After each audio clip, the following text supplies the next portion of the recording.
Greetings, all Shardvixen here, and today is brain food. Okay, so what I'm doing is it's only the second one, so I can't say it's like a forever thing.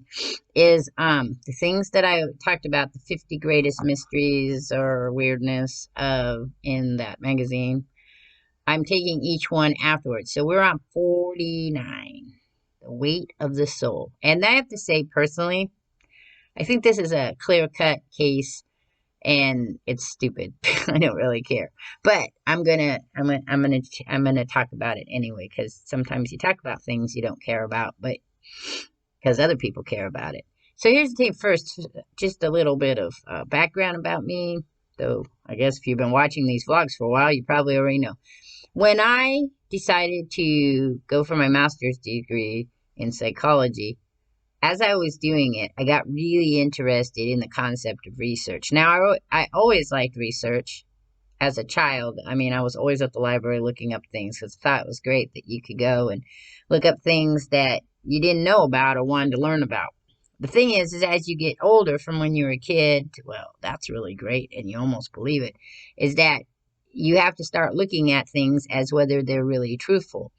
Now, in the course of this particular one, as I read it, I was like, I don't understand why it's a mystery. Okay, I don't know why this is thing. In popular science, it's interesting and they use it a lot, but I don't, not popular science, but fringe science, and the psychic stuff. I don't know why it would be in a magazine as, greatest mysteries, because it's not a mystery. I mean, there's gentlemen, Duncan McDowell, decided that he was going to do an experiment to find the weight of a human soul. Now, based on, it's 1907, I think is when he did it. Let me look at my paper here. 1907, okay? So based on the way people believe things then and stuff like that, and research methods were just but his were really bad.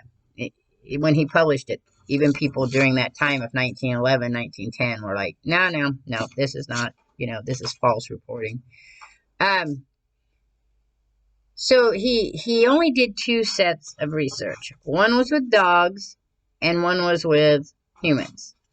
Why dogs? Well, he did it with dogs to kind of prove that animals do not have a soul, because the way he did the research was he took 6 people on the verge of death. They all had chronic conditions that they were dying from. And he weighed them as close to death as possible. And then after they die, he weighed them again.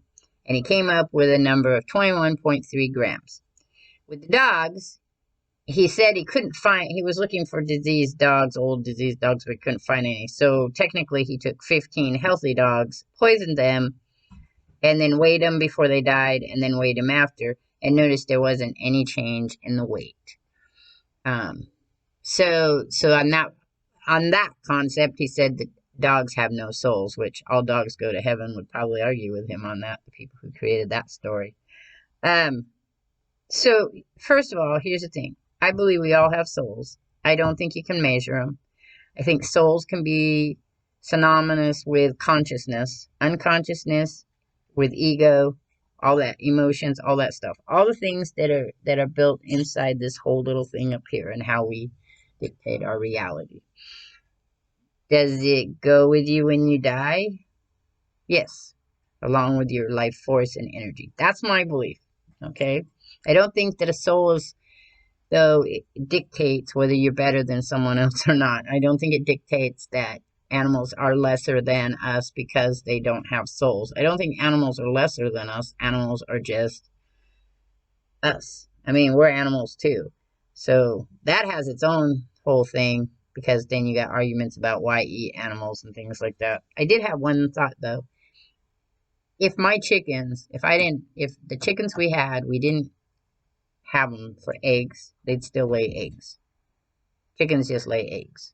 I mean, that's what they've been designed for, these particular ones. I'm not sure about wild chickens, and I don't even know if there are wild chickens anymore. Though chickens are technically somewhat wild. They're not really. I mean, they're domesticated for the fact for their eggs, And I'm sure that they breed the ones that are more pleasant and or at least have egg or egg bearing better than others. I mean, I'd have to look at the history of chickens, and this is not that blog. So there's a tangent. Anyway, I'm gonna leave it in. So anyway, so Duncan did this, and then he wrote papers, and he only had 6 people. So I'm not going to assume or not assume that you understand the concepts of research. I'm just going to tell you as I would tell my kids, okay? Or anybody asking me. When you do a research project, you have to first be able to have a hypothesis, right? So his hypothesis was that the human soul existed and had weight, like it was an actual thing that you could measure. And then you have to take out the variables and understand the variables that might change your experiment. And then the one thing that he didn't do, you have to do at least 5 to 10 more experiments. Usually anywhere between 3 and 5 experiments will work as long as you have a nice sample size. He didn't have a very big sample size. He had like 6 people. So if he wanted to only do 6 people at a time, that'd be fine though, but he'd have to do it multiple times over. So let's say he'd at least have to do it 10 times, which would give him 60 people, but that still isn't a very good representation of population. Even if you just wanted to have 1/10 of the population, you'd still have to figure out the population at the time and then have that many people. And finding dead people, probably people that are just about to die, is probably callous and hard to do, even in 1907. I know it wouldn't be a very popular thing to do now. So his research pretty much is like, and the whole thing was pretty much like, ha ha, as far as I'm concerned. Okay. And actually, as far as the American Science Journal, because he published there and then they rejected it after a period of time because it was pointed out that it was a really not a very good research thing. All right. So then,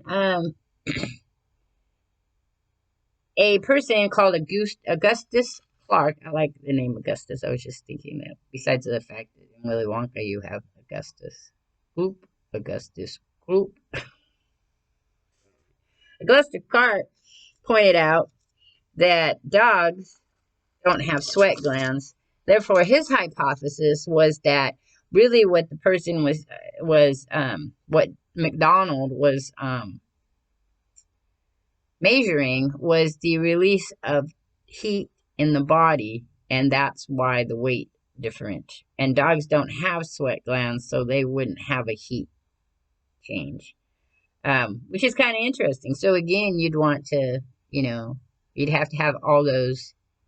You'd have to find creatures, probably monkeys. Monkeys are closer to humans, so you'd have to have monkeys, But I'm guessing that McDowell didn't have the money for his experiments. So people have asked so much about this experiment that Snoops actually talked about it and explained how it was basically a fraud. This gentleman was later accused of fraud. McDowell was, excuse me, I got an itch. McDowell was accused of fraud and false reporting.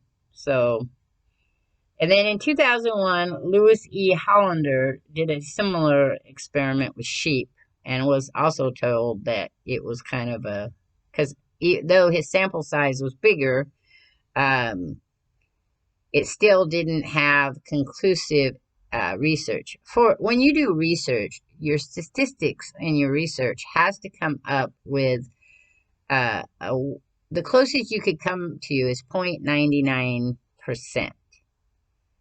Or 99%, you can't get 100% in any. I mean, that's the goal, is to get 100%, but you have variables that change. So variables are those things. Some of them you can control and some you can't. Like in the case of McDowell's research, his variable was that everyone was dying already. Like he didn't have to kill them. So they were already dead. They were dying from diseases. That's a variable. They were all in a hospital. That's a variable. Another variable, which they don't talk about, was were they all male or were they all female? It doesn't say what their race was. It doesn't say what their height or weight or anything else like that was said. It didn't have anything about swelling, because I would think that, the body releases a lot of stuff. So if you had swelling, maybe that was released as well when you're dying. Then there's variables that you can't change. Like, well, there was temperatures in the room. He could probably have controlled that.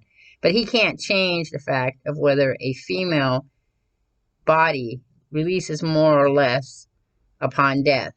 I mean, he won't be able to change this. And he didn't record them. He should have done a research first where he made the changes that occurred in the body upon death and then wrote about those. And then the research he did should have been based with the idea of the variables of that stuff.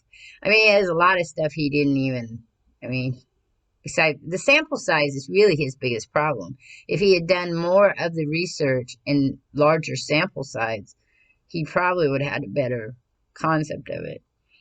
And then Janard Nahum, I think that's how you say the guy's name, I'm not positive, in 2005 created a machine that was made with electromagnetic probes, and it was to measure the release of energy, escaping energy or release energy upon death. He tried to sell it to the Catholic Church and a couple other people, but nobody wanted it. So I don't know if he actually ever went upon doing it, or if that was just his idea. I'm sorry, I've been cold again. Somebody said it was because I have no hair, but I could just wear my hat. That would work, but it doesn't help with coldness. Anyway, so it's not a mystery to me, okay? I don't even know why somebody I don't know why is sitting on a park bench and said, I should weigh the soul. Maybe somebody in his life died and he wanted to know if there was like a soul, or if there was, the purpose thereof. I mean, I don't know what the reasons were for his research. When I did research, it was to support my hypothesis, children who are, there is a percentage of children who can be, a percentage of children who will, when bullied, will turn around and be bullies themselves, even though they already know how it is. So then I would probably do a survey where I sat and talked to children. But there would be specific things. I would want children who had been bullied in the past or were being bullied. I would have to have certain types of questions that, referred to that. I would have to, have permissions and questions, and then everything would be directed towards that with the idea of proving what I'm saying is true. There's a lot of research out there that is really done poorly or done with unexpected results. One that comes to mind, and I don't remember the research article itself. I'd have to go look in my paper, because I did one on this thing. I've got a cat that's rubbing up against me. This particular cat, Serenity, is very unfriendly cat. She's the one that the next door neighbors left behind, and I had to go convince her to come out of their garage and come into my garage, because they were supposed to come back and get her, and they didn't. So it took her almost 3 to 6 months to decide that our house was acceptable. And then it took her a while to decide that she enjoyed being around us. And I'm not sure. She usually is only lovable when she's hungry. So I'm not really sure why she's rubbing up and down on my legs right here. But when you pet her, she bites you. And it's very hard to pick her up. And I think that her back got broken or something happened to her back, because she cries really bad when you try to pick her up. And she's really fat. So we had to put her on a diet. So she's always unhappy and always wanting me to love on her. And now she just keeps rubbing on my thing. She also has a bad tummy. Anyway, that was another tangent. Well, it's because this particular subject is pretty damn boring. Let's admit to it. If you're really interested in whether the soul has weight to it, I would go to college, or fund somebody. I mean, that's another way to do it. You don't have to do the research yourself. You can find people out there who will do the research for you, and you can fund it. I know there's a lot of agencies that do that, and that's how scientists make their money. You see, is you apply for a grant or find a patron who will give you the money because they too want to know if it's true or not. The problem is that we're not allowed to experiment on human beings per se. I think if you had more death row prisoners, that would be a good way to do this research. I think that you could sign up for people who are doing death row, who are going to die, and see if you could get them to participate. You usually have to give them something to get them to participate. So maybe you could say a percentage of the grant money, like you get grant money, and then some of that money would go to their families if they signed into it, or maybe you would, I don't know, because they're being punished, so it's very hard for. Maybe you'd make sure their last meal was better than the average last meal. I don't know. Maybe you would say that their name would go on forever as in part of the experiment. A lot of people who kill people like to know that they're going to be remembered forever. But that would be a good way to do it. You could also go to mental health prisons that are specifically designed. We don't have many of them here as much, but prisons specifically designed to keep people for life who have done horrific things, and have them also see if family members are them, because they're not really right in their mind. But you could see if family members wanted to sign over and have them, and you could then do that research again. Again, the question becomes, why do we care? There's a lot of research that's done out there that really is like, did we really care about this? And then you have to remember, when people write something like 1 out of 6 people had soul released upon death. I mean, that's not really a good, because that's like saying then 1 out of 6 of the whole population had soul release. I mean, then people would be like, well, were they Christian? Were they Catholic? I mean, were they Jewish? What was,